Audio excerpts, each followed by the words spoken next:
The only way to learn about acting is to get in front of audiences constantly, all the time, as often as you can. Live theater is the best way to learn about how to be an actor. Because what we do is so ephemeral, it's in the air. You know, at 11:10, hundreds of people are applauding you, and 11:15 you're in your dressing room and you're alone and you go home, and the next night you start all over again. So for an actor, it's a constant reappraisal of himself. And an audition, for many actors, seems to be the center of his insecurity. It seems to be the thing that we all went into acting for, which is love me, want me, take me, make, you know, come in and embrace me.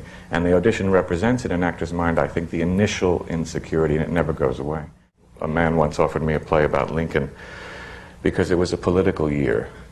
And I said, do you want to see a play about Lincoln again? Another play about Lincoln? He thought that it would go because it was a political year. It has nothing to do. For an actor, I think, you shouldn't think of those things. You should just think of what the part means to you. A play by Edward Albee called Seascape.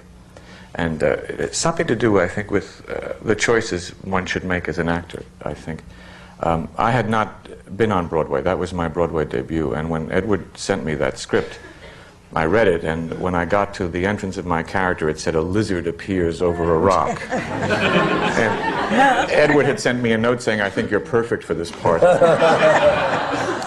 I was deeply hurt. And, but about 10 pages into the play, even before my character had come on, I knew that this was a play I felt I had to be in.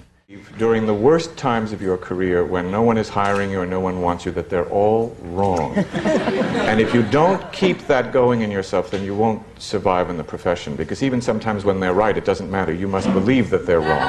And you must continue to believe in yourself. It's a very simple thing to say, but it really is all that will sustain you. Not money, not fame, not reviews, nothing but that inner thing. And they called me the next day and said, would you come back and read with some actresses? And I went back the next day, and I started to read the character again with each actress as she came in to play the leading lady, and they got to actress number 9 and actress number 10 and 11 and 12, and I was getting worse and worse and worse because I was thinking, well, in this, maybe if they didn't like what I did the first time, I'll do something else here. So I gave them 14 variations of the character. And finally, I don't know where I got the courage, but you have that kind of courage when you're very young. I said, I can't go on reading opposite all of these people because you'll just see every pitfall I have as an actor. And I just don't, I think you either have to cast me or let me go home. And they both looked at each other and said, I thought you told him that he had the part.